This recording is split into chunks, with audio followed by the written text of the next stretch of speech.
పాఠములో రెండో భాగము. అవి మనకు ఎలా చెప్పబడ్డాయి? ధర్మశాస్త్రంలో చెప్పబడినటువంటి అవన్నీ కూడా మనకు ఎలా చెప్పబడ్డాయి? మనం వాటిని ఎలా చూడమని దేవుడు మనకి తెలియజేస్తూ ఉన్నాడు అనేటువంటి విషయాలని ఈ రెండో భాగంలో మనము నేర్చుకుంటాం. హెబ్రీయులకు రాసిన పత్రిక 8వ అధ్యాయము 5వ వచనాన్ని మనం గమనించినప్పుడు, మోషే గుడారమును అమర్చబోయినప్పుడు కొండ మీద నీకు చూపబడిన మాదిరి చొప్పున సమస్తమును చేయుటకు జాగ్రత్త పడుము అని దేవుని చేత హెచ్చరింపబడిన ప్రకారము ఈ యాజకులు పరలోక సంబంధమగు వస్తువుల ఛాయారూపకమైన గుడారం మందు సేవ చేయుదురు అంటాడు. అంటే మోషే గుడారము అమర్చబోయినప్పుడు కొండ మీద ఒక మాదిరి అనేది చూపించాడు. ఆ మాదిరి ప్రకారము చెయ్యి అని. కనుక అది ఎలా చెప్పబడిందని అంటే, ఈ యాజకులు పరలోక సంబంధమగు వస్తువులు ఛాయారూపకమైన గుడారం మందు, అది ఛాయారూపకమైనటువంటి గుడారము ఛాయగా చెప్పబడింది. ఆ వస్తువులన్నీ కూడా ఛాయగా చెప్పబడ్డాయి.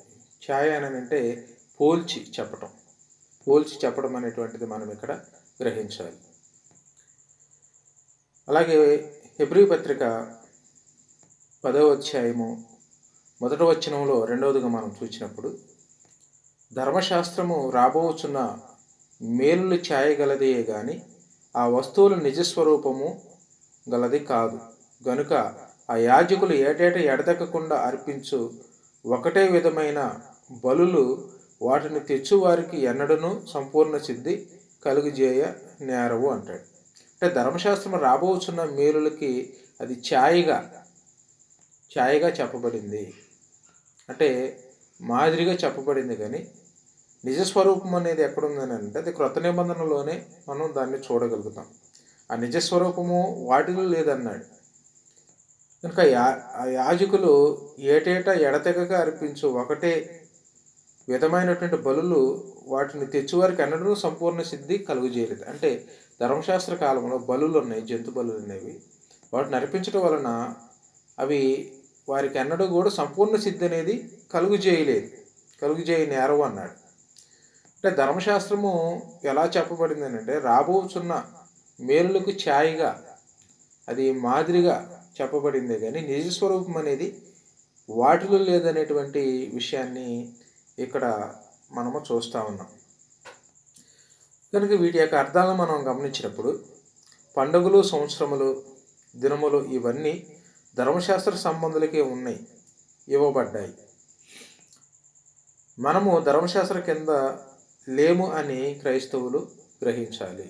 కనుక ఇవన్నీ కూడా ధర్మశాస్త్ర సంబంధమైనటువంటి ఈ ఆచారాలు, అలవాట్లు, పద్ధతులు, జంతుబలులు ఇవన్నీ కూడా ఇశ్రాయేలుకు మాత్రమే ఇవ్వబడ్డాయి, కానీ క్రైస్తవులకు కాదు. మనము ధర్మశాస్త్రం కింద లేమనేటువంటి విషయాన్ని క్రైస్తవులు గ్రహించాలి. కనుక ఇవి పాటించడం వలన వచ్చేటువంటి నష్టం ఏమిటి అని అంటే, మనం క్రొత్త నిబంధన నుంచి వేరు చేయబడుతున్నాం, క్రీస్తులో నుంచి తొలగిపోతూ ఉన్నాం. కనుక ధర్మశాస్త్రము ఛాయగా మాత్రమే చెప్పబడింది, కానీ ఇది క్రైస్తవులందరూ గ్రహించాలి. అంటే ధర్మశాస్త్రము రాబోతున్న మేలులకు ఛాయారూపంగానే చెప్పబడింది అనేటువంటి సంగతి క్రైస్తవులందరూ కూడా గ్రహించాలి. కనుక వీటిని ఆచరించడం వలన క్రైస్తవులు క్రొత్త నిబంధన నుంచి తొలగిపోతున్నారు అనేటువంటి విషయాన్ని మనం ఇక్కడ గమనిస్తున్నాం. ఇక మూడవదిగా మనం గమనించినప్పుడు, మీ విషయమై నేను భయపడుచున్నాను అంటాడు పౌలు. గలతీ పత్రిక 4వ అధ్యాయం 11వ వచనాన్ని మనం గమనించినప్పుడు, మీ విషయమై నేను పడిన కష్టం వ్యర్థమైపోవునేమో అని మిమ్మల్ని గురించి భయపడుచున్నాను అంటాడు. చూడండి, ఇక్కడ గలతీ సంఘము అబద్ధ బోధన విని ధర్మశాస్త్ర సంబంధమైనవి పాటించడం అనేది మొదలుపెట్టారు. వారు వాటిని పాటించడం మొదలుపెట్టినప్పుడు పౌలు వారి విషయాన్ని విని భయపడ్డాడు. ఎందుకు అని అంటే, వారిని ధర్మశాస్త్రం నుంచి వారిని సువార్త చెప్పి క్రీస్తులోకి తీసుకొస్తే వారు మరలా ఏం చేస్తూ ఉన్నారంటే, ధర్మశాస్త్ర సంబంధమైనటువంటి వాటిని ఆచరించటం వలన పౌలు వారి విషయమై భయపడుతున్నాననేటువంటి మాటను ఇక్కడ మాట్లాడటం అనేటువంటిది మనము చూస్తూ ఉన్నాం. కనుక ఆ సువార్తను దాన్ని ఏమన్నాడు అని అంటే అది భిన్నమైన సువార్త అన్నాడు. నాలుగవదిగా భిన్నమైన సువార్తకు వాళ్ళు ఆకర్షించబడుట. గలతీ పత్రిక 4వ అధ్యాయము 1వ అధ్యాయము 6-8 వచనాలు మనం గమనించినప్పుడు వేరొక వార్త అనేటువంటిది మనం ఇక్కడ చూస్తాం. వేరొక వార్త ఏమిటి అని అంటే గలతీ పత్రిక 1వ అధ్యాయము 6వ వచనం నుంచి 8వ వచనం వరకు. క్రీస్తు కృపను బట్టి మిమ్మల్ని పిలిచిన వానిని విడిచి భిన్నమైన సువార్త తట్టుకు మీరింత త్వరగా తిరిగిపోవడం చూడగా నాకు ఆశ్చర్యమగుచున్నది.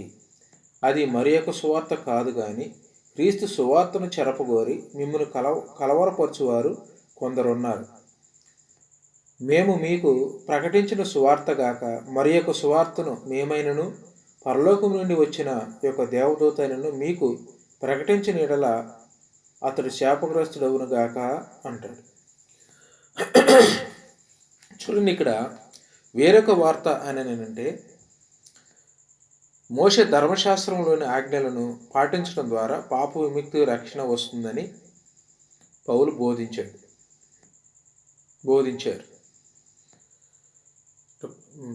పౌలు బోధించలేదు, అక్కడ ఉన్నటువంటి వేరొక వార్తను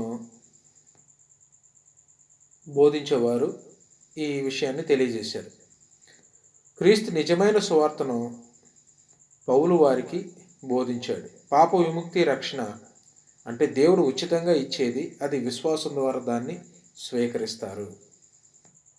అబద్ధ బోధకులు వచ్చి క్రీస్తుపై విశ్వాసం ఒకటే చాలదు, మోషే ధర్మశాస్త్రాన్ని కూడా పాటించాలని చెప్పారు. ఇక్కడ అబద్ధ బోధ అనేది ప్రవేశించినప్పుడు వీళ్ళు ఏం చెప్పారు అని అంటే క్రీస్తుపై విశ్వాసం ఒకటే సరిపోదు, మనం ధర్మశాస్త్రం కూడా పాటించాలి. అంటే ధర్మశాస్త్రం పాటించాలని అంటే వేటిని చేయాలని?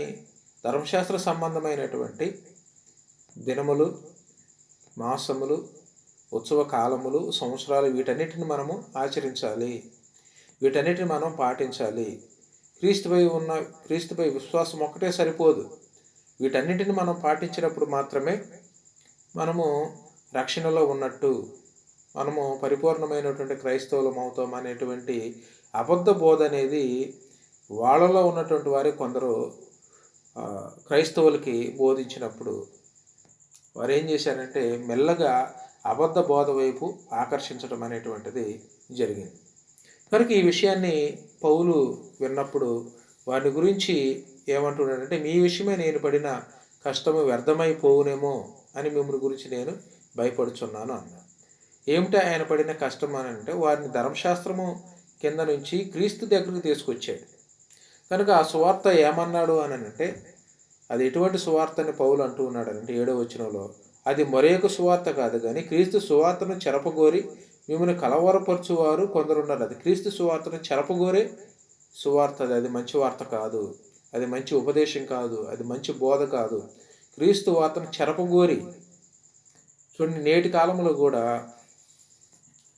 సత్యాన్ని చెరిపేటువంటి వాళ్ళు ఉన్నారు, సత్యాన్ని మార్చి చెప్పేటువంటి వాళ్ళు ఉన్నారు అనేటువంటి విషయము మనము చూస్తూనే ఉన్నాం. ఇంకా వారు ఏం చెప్తూ ఉన్నారంటే ఒక వ్యక్తి పాప విముక్తి రక్షణలో స్వంతంగా చేసే ప్రయత్నాలకు కూడా ప్రాముఖ్యమైన స్థానం ఉంది అని వారు బోధించారు. అంటే ఒక వ్యక్తి రక్షణ పొందడంలో సొంతంగా చేసే ప్రయత్నాల్లో కూడా ప్రాముఖ్యత ఉంది. అంటే సొంతంగా ఏం చేయాలి అని అంటే ఈ పండుగలు చేయాలి, ఈ పండుగలు వీటిని చేయడం మూలంగా మనము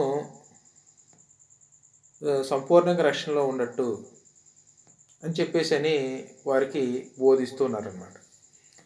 కనుక పౌలు వారికి ఫైనల్ జడ్జిమెంట్ ఇచ్చేసాడు.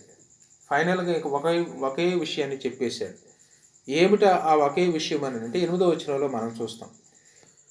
మేము మీకు ప్రకటించిన సువార్త గాక మరి యొక్క సువార్తను మేమైనను పరలోకం నుండి వచ్చిన యొక్క దూతైనను మీకు ప్రకటించిన ఎడల అతడు శాపగ్రస్తుడవును గాక అనేటువంటిది. కనుక మేము మీకు ముందుగా చెప్పబడి ఏదైతే మీకు ప్రకటించామో అది కాక అది మేమైనా లేకుంటే పరలోకం నుండి వచ్చి ఒక దూతైన ప్రకటిస్తే వాళ్ళు శాపగ్రస్తులు అవుతారు అనేటువంటి ఒక ఫైనల్ జడ్జిమెంట్. మేము వీటన్నిటిని ధర్మశాస్త్ర సంబంధమైన వాటన్నిటిని చేయాలని చెప్పినా మేము కూడా శాపగ్రస్తులమే. లేకుంటే పరలోకం నుండి ఒక దేవదూత వచ్చి చెప్పినా అతడు శాపగ్రస్తుడు అవుతాడు అని వారికి ఫైనల్ జడ్జిమెంట్ అనేటువంటిది పౌలు ఇవ్వడం అనేటువంటిది జరిగింది. కనుక దేవుడు ధర్మశాస్త్రం మూలంగా ఎవరు కూడా నీతిమంతులుగా తీర్చబడట్లేదని ధర్మశాస్త్రం నుండి వారిని విడిపించి క్రొత్త నిబంధనలోకి నడిపిస్తే, కానీ గల్తీలో ఉన్నటువంటి సంఘములో అబద్ధ బోధ అనేది బయలుదేరి వారిని ఏం చేసిందంటే పక్క ద్రోవకు నడిపించేసింది.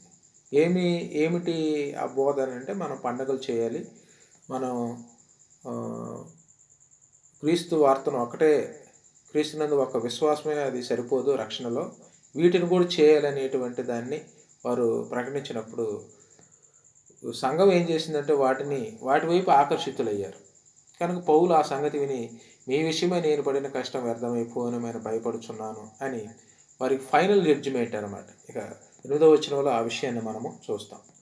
కనుక ఈ 2వ భాగంలో మనము ఏమి గమనిస్తామని అంటే, గలతీ సంఘములోకి అబద్ధ బోధ ప్రవేశించినప్పుడు పౌలు వారిని ఏ విధంగా హెచ్చరించాడు, ఏ విధంగా మీరు ధర్మశాస్త్రం నుంచి విడిపించబడ్డారో. ధర్మశాస్త్రం నుంచి విడిపించబడటం అని అంటే ఏటి నుంచి విడిపించబడ్డారు అని అంటే, దినముల నుంచి, అలాగే మాసముల నుంచి, నెలల నుంచి, ఉత్సవ కాలాల నుంచి, సంవత్సరాల నుంచి, ధర్మశాస్త్ర సంబంధమైనటువంటి ఆచార అలవాట్లు, పద్ధతులు, వాటన్నిటి నుంచి దేవుడు విడిపించాడు. కనుక వాళ్ళ దాస్యం అనే కాడి కింద నుంచి దేవుడు యేసు ప్రభు వారిని విడిపించాడు. కనుక ధర్మశాస్త్రం కింద ఉన్నటువంటి వారు దాసులుగా ఉండేటువంటి వారు. కనుక ఇక్కడ పౌలు ఏం చెప్తున్నారంటే, మీరు దాస్యంలో లేరు, ఇప్పుడు మీరు దాస్యం నుంచి విడిపించబడ్డారు, మీరు క్రొత్త నిబంధనలోకి వచ్చారు. కనుక ఇప్పుడు వాటిని మీరు ఆచరించవలసినటువంటి అవసరం లేదు అనేటువంటిది అక్కడ గలతీలో ఉన్నటువంటి సంఘానికి పౌలు బోధిస్తూ ఉన్నారు. కనుక అవన్నీ కూడా ఎలా చెప్పబడ్డాయి అని అంటే, మాదిరిగా చెప్పబడ్డాయి, మాదిరిగా ఛాయారూపంగా చెప్పబడ్డాయి, కానీ వాటిలో నిజస్వరూపం అనేది లేదు. నిజస్వరూపం అనేది ఎక్కడుందనంటే అది క్రీస్తులో ఉంది అని వారికి పౌలు తెలియజేసినప్పుడు వారు సత్యాన్ని మొదటగా విన్నారు. తర్వాత దాని ప్రకారమే వారు మారు మనసు పొంది రక్షణలోకి వచ్చారు. రక్షణలోకి వచ్చిన తర్వాత మరలా అక్కడ ఉన్నటువంటి సంఘంలోని కొందరు ఏం చేశారని అంటే, మన ధర్మశాస్త్రం కూడా పాటించాలని తెలియజేసినప్పుడు మరలా వారు దగ్గరయ్యారు. అంటే పూర్తిగా వెళ్ళిపోలేదు, వాటికి దగ్గరయ్యారు. పౌలు మరలా వారిని హెచ్చరిస్తూ ఈ విషయాలు తెలియజేస్తున్నాడు అనమాట. ఈ విషయాలు మనము ఈ 2వ భాగంలో నేర్చుకున్నాం. మరికొన్ని విషయాలు 3వ భాగంలో మనం నేర్చుకుంటాం.